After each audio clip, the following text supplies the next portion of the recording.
Hello students, welcome to the Commerce World. In this video, we will discuss transportation problems, modified distribution method.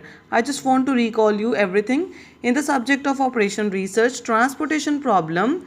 Last we have discussed cost reduction method, northwest corner method, least cost method, Vogel's approximation method, that is VAM for calculation of cost. ये सारे जो methods हैं इनकी videos मैंने का link मैंने description box में दे दिया हुआ है. और उसके बाद हमने क्या था, ये जो आपने कॉस्ट कैलकुलेट करी है, क्या ये कॉस्ट ऑप्टिमल है या नहीं, उसकी ऑप्टिमैलिटी को टेस्ट करने के लिए हमारे पास दो मेथड है. One is stepping stone and other is modified distribution method. Right, stepping stone optimality test करने के लिए, इसको भी मैंने जो सॉल्व करा समझाया था उसका मैंने लिंक डिस्क्रिप्शन बॉक्स में दिया हुआ है. अब हम डिस्कस करेंगे आज मोडी, that is modified distribution method. Okay, now let's discuss modified distribution method. Here this is the question. Now I just want to tell you the maximization case as well. This maximization case can come in anywhere, either in before calculating cost calculate करने से पहले भी अगर हमारे पास question में maximisation का case है तो हम चाहे कोई भी मेथड हम लगा रहे हैं कॉस्ट कैलकुलेट करने के लिए, अगर हमारा जो मैट्रिक्स है, अगर मैट्रिक्स मैक्सिमम का केस है, मैक्सिमम का केस कब होगा, जब भी हम प्रॉफिट की बात कर रहे हैं.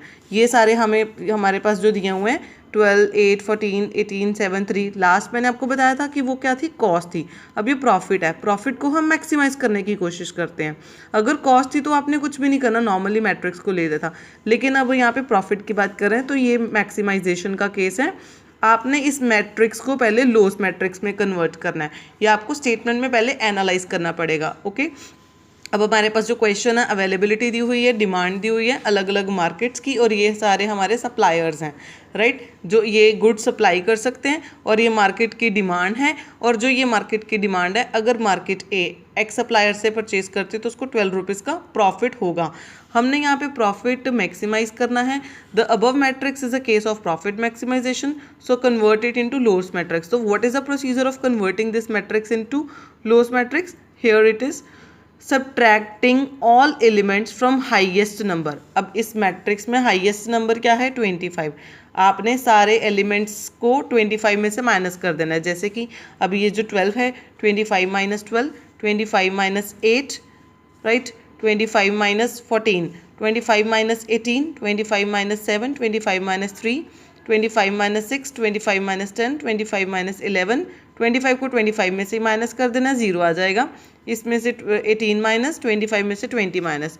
तो ये मेरे पास यहाँ पे एक मैट्रिक्स बन गया है जो मैंने माइनस सारे एलिमेंट्स को 25 में से माइनस करा है. राइट, तो this is a matrix. Now for calculating cost, अभी पहले हमने यहाँ पे कॉस्ट कैलकुलेट करनी है. Here no method is given, just they have said to test its optimality by modified distribution method. तो इससे तो ऑप्टिमैलिटी टेस्ट होगी.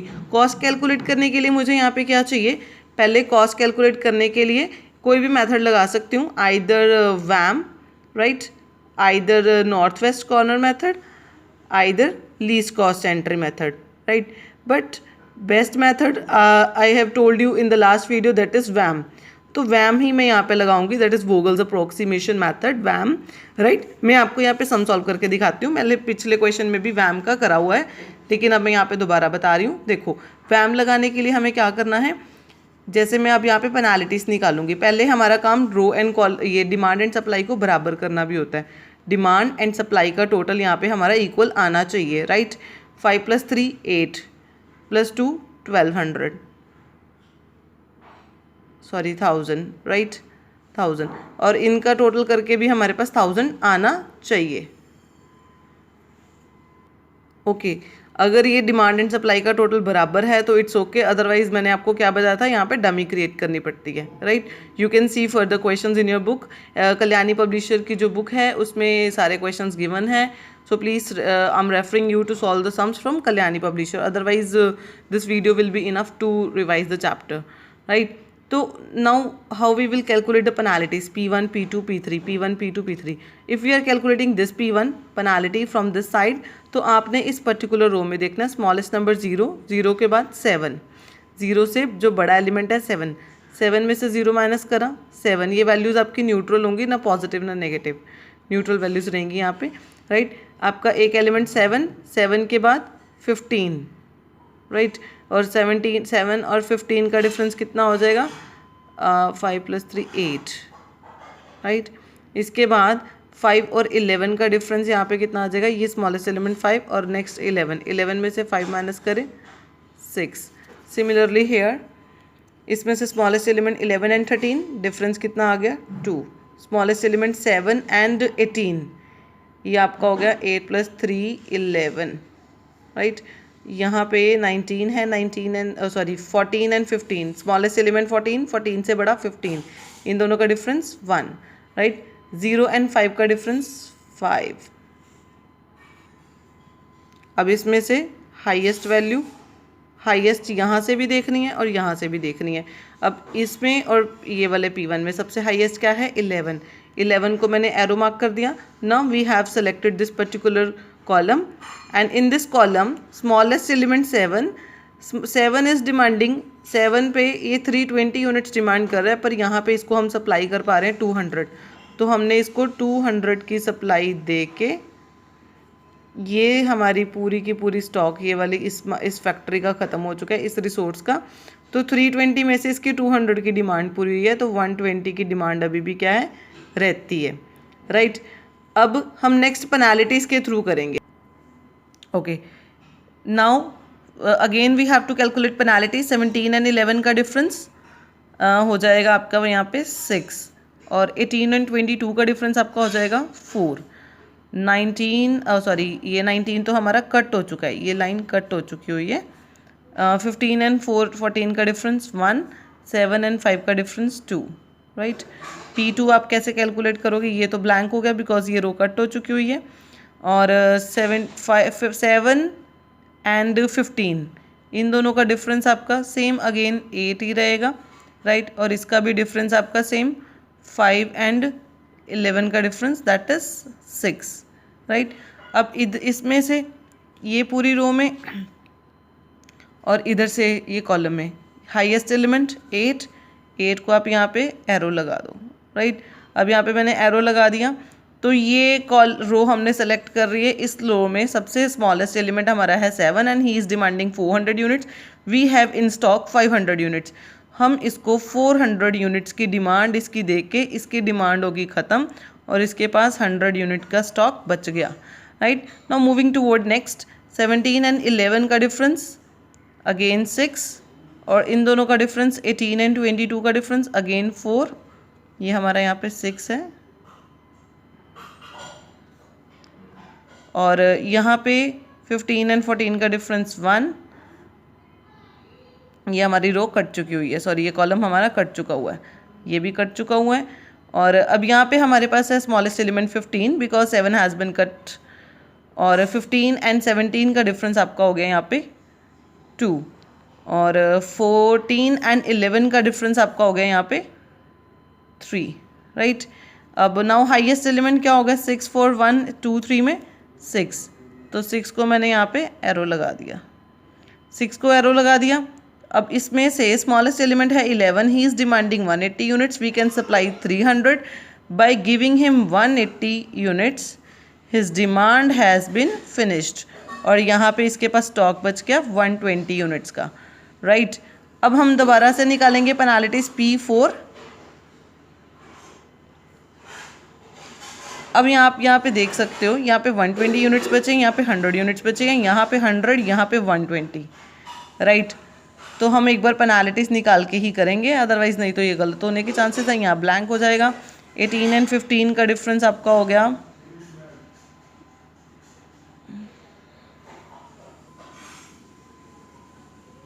उसके बाद 22 एंड 14 का डिफरेंस आपका हो गया यहाँ पे 8, राइट। तो ये 8 आपका हाईएस्ट एलिमेंट है, और इस 8 को अगर हम देखें तो यहाँ पे स्मॉलेस्ट एलिमेंट हमारा 14 है, यहाँ पे इसकी डिमांड कितनी है 100 यूनिट्स, और यहाँ पे इसके 20 यूनिट्स बच गए, इसकी डिमांड होगी फिनिश, राइट। अब यहाँ पे 20 यूनिट्स इसको दे देंगे और 100 यूनिट्स इसको दे देंगे, राइट। इस तरह से आप इसकी कॉस्ट कैलकुलेट कर लोगे।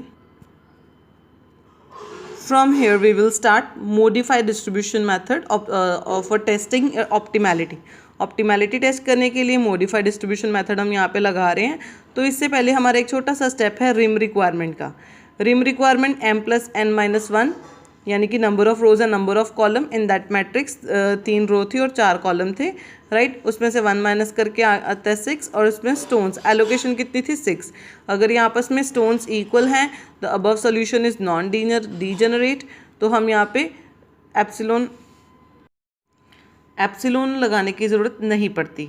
अब एप्सिलॉन लगाने की ज़रूरत कब पड़ेगी? जब हमारे पास एलोकेशंस कम है और m+n-1 करके जो वैल्यू आ रही है वो ज़्यादा है, राइट। फॉर एग्जांपल अगर हमारे पास मान लो कि ये जो सारे स्टोन्स हैं ये 5 हैं और m+n-1 करके आपकी वैल्यू आ रही है 6।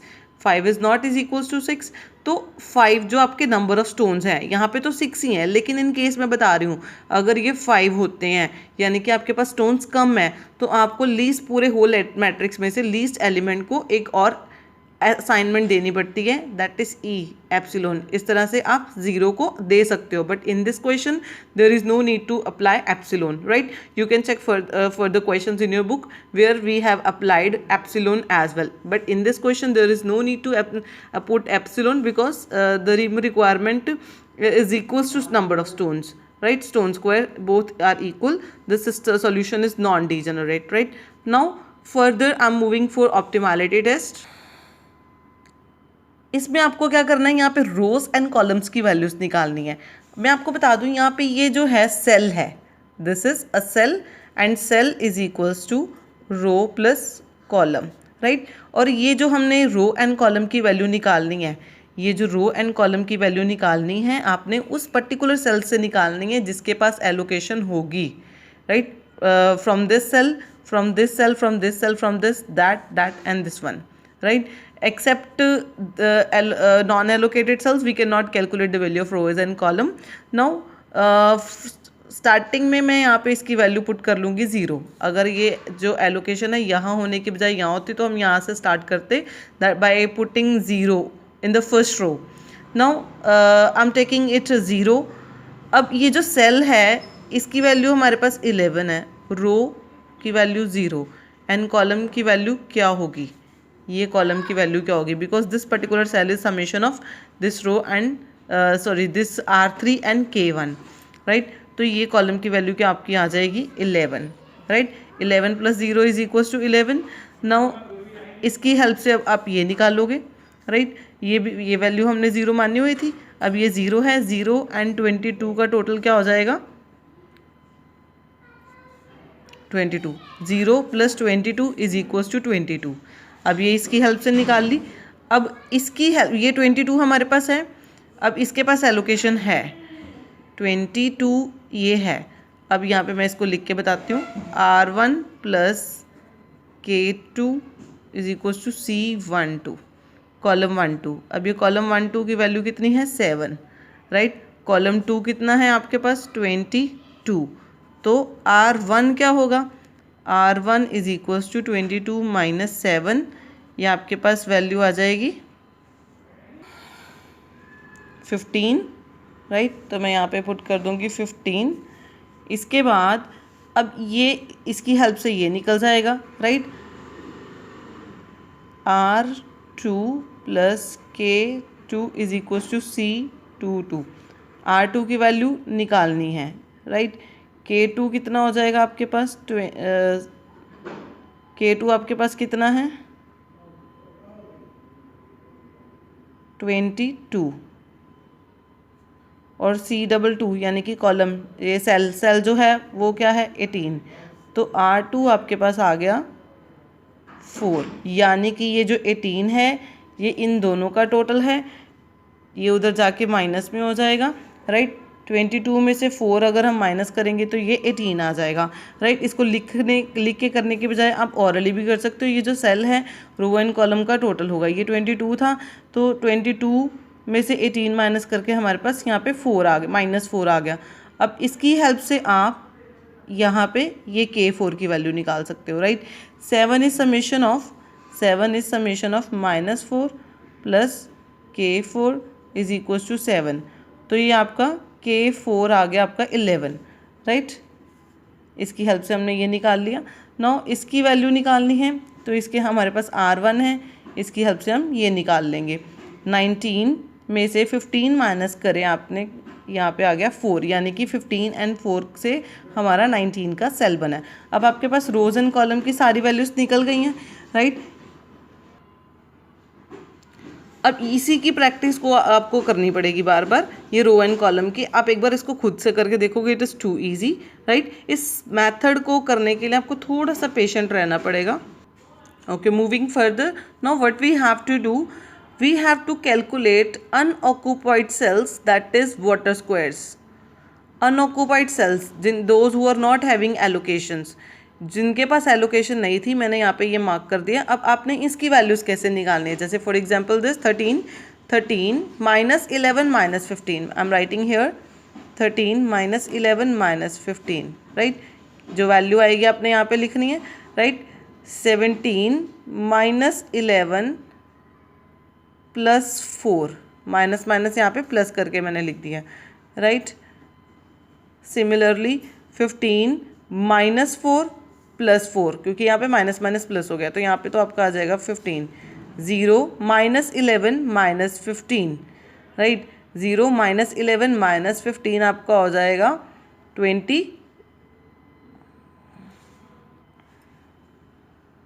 26, राइट। अब यहाँ पे 15 माइनस 11 माइनस 0 आपका आ गया -6।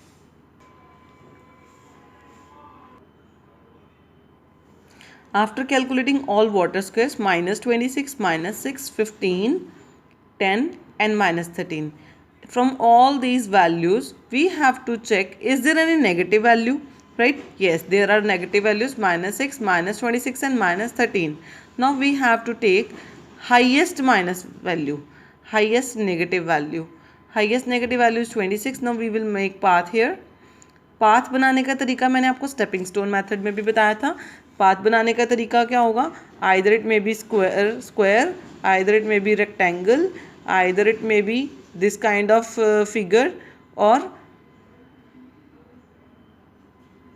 right, but on the edge points there must be allocations. On the edge points there must be allocations where we have to stop. तो यहाँ पे इसके लिए एक ही पाथ बनेगा, कहाँ पे, जहाँ पे हाईएस्ट नेगेटिव वैल्यू होती है। लेकिन स्टेपिंग स्टोन में हर अनऑक्यूपाइड सेल्स पे हम पाथ बनाते हैं। Every unoccupied cells there is need to make path in case of stepping stone, but in modified distribution method we will make only one path, that will be highest and negative water square.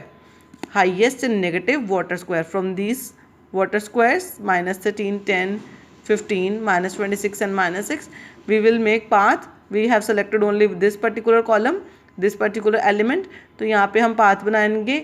यहाँ पे अगर मैं यहाँ से जाती हूँ तो यहाँ पे आके यहाँ पे वापस नहीं मुड़ा जा सकता, राइट। तो यहाँ पे ये इधर सीधे गए, राइट, फिर हम यहाँ गए, फिर यहाँ से यहाँ और यहाँ पे। अब मैंने ये जो पाथ बनाया है, एक आपका यहाँ से स्टार्ट हो रहा है, राइट, और यहाँ पे जो आपने टर्न लिया है, एज पॉइंट है, वहाँ पे एलोकेशन है। यहाँ पे टर्न लिया है, एज पॉइंट है, एलोकेशन है। फिर यहाँ पे टर्न लेके we have to return back to that element, we have to return back to that element. तो यहाँ पे वापस आगे हम जहाँ से स्टार्ट करें वहाँ पे होगा आपका प्लस, यहाँ पे minus, then plus, then minus, right. और इस मैट्रिक्स को अलग से यहाँ पे उठा लो और यहाँ पे बॉक्स बना लो।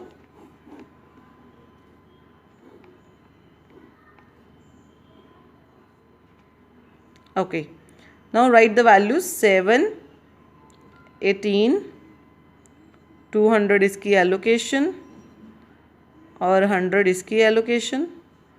यहाँ पे कोई एलोकेशन नहीं थी, यहाँ पे आपके पास 7 और एलोकेशन थी आपकी 400, right. Plus minus plus minus plus minus, चाहे इधर से ले लो चाहे उधर से ले लो। पाथ भी आप चाहे यहाँ से भी बना सकते हो, यहाँ से भी बना सकते हो। Plus minus. Now from high minus values, हमने माइनस वैल्यू वाली साइड पे हमने एलोकेशन देखनी है स्मॉलेस्ट एलोकेशन 200 को पिक किया माइनस में से, स्मॉलेस्ट एलोकेशन देखनी है माइनस में से, तो वो 200, 0 + 200 200 माइनस 200 दैट इज़ 0। यहाँ पे एलोकेशन आपकी नहीं बन गई 200। यहाँ पे 400 माइनस 200 दैट इज़ 200। 100 प्लस 200। अब ये मैंने यहाँ पे क्या करा है, हमने माइनस वाली वैल्यू में से जो स्मॉलेस्ट वैल्यू थी 200 लिया, उसको प्लस वाली जगह पे प्लस, माइनस वाली जगह पे माइनस, प्लस वाली जगह पे प्लस, माइनस वाली जगह पे माइनस, राइट। ये एलोकेशंस अब जो हमारी चेंज हो गई हैं, बाकी पुराने वाली वैसी रहेंगी। मैंने यहाँ पे मैट्रिक्स उतार लिया है जिसमें एलोकेशंस अब नई वाली हो गई। अब ये एलोकेशंस चेंज हो गई, यहाँ पे 200, यहाँ पे 120, यहाँ पे 380 और यहाँ पे allocation. Now again we have to calculate rows and column R1, R2, R3, K1, K2, K3 with the help of allocations, right? After calculating rows and column, you have to calculate water squares, and if all water squares are positive and 0, then this allocation given will be help to calculate cost, right? आपने यहाँ पे water squares निकाल लेने, जैसे मैंने पीछे निकाले थे, राइट। उसको निकालने के बाद अगर सारे एलोकेशन, अगर सारे ये जो वाटर स्क्वायर्स की वैल्यू पॉजिटिव एंड ज़ीरो आ जाएगी, तो पॉजिटिव या ज़ीरो आ जाएगी, तो यहाँ पे जो हमारी कॉस्ट कैलकुलेट करी हुई है, आपने ये जो एलोकेशंस दी हुई हैं, ये आपका फाइनल सोल्यूशन होगा। आपने इसको कॉस्ट को कैलकुलेट कर लेना है, राइट। जैसे कि for example 11 into 120 plus 7 into 200 plus 18 into 120 plus 7 into 380 plus 14 into 100, right. ये आपने इस तरह से कॉस्ट कैलकुलेट कर लेनी है इन दोनों को मल्टीप्लाई करने के बाद, राइट। कब करना है? जब आपके पास यहाँ पे सारी वैल्यूज़ पॉजिटिव आ जाएंगी, ठीक है। अगर ये पॉजिटिव नहीं आती तो सेम हाईएस्ट नेगेटिव वैल्यू उठानी है, उसका पाथ बनाना है, पाथ को रेक्टिफाई करना है, फिर दोबारा से ये एलोकेशन बनानी है, ये सारा टेबल बना लेना है, रो कॉलम निकालने हैं, वाटर स्क्वायर्स निकालने हैं। अगर वाटर स्क्वायर्स पॉजिटिव हुए तो आपका आंसर, नहीं तो फिर एक दोबारा मैट्रिक्स बनेगा, राइट। एक क्वेश्चन में 3 to 4 टेबल्स बन जाते हैं इस तरह के, जो आपने ये जो स्टेप करना है 3 to 4 टाइम्स रिपीट हो जाता है, तो आपने घबराना नहीं है, इसको पूरे ही आराम से सॉल्व करना है। तो आप इसको कैलकुलेट करो, प्रैक्टिस करो। Thank you.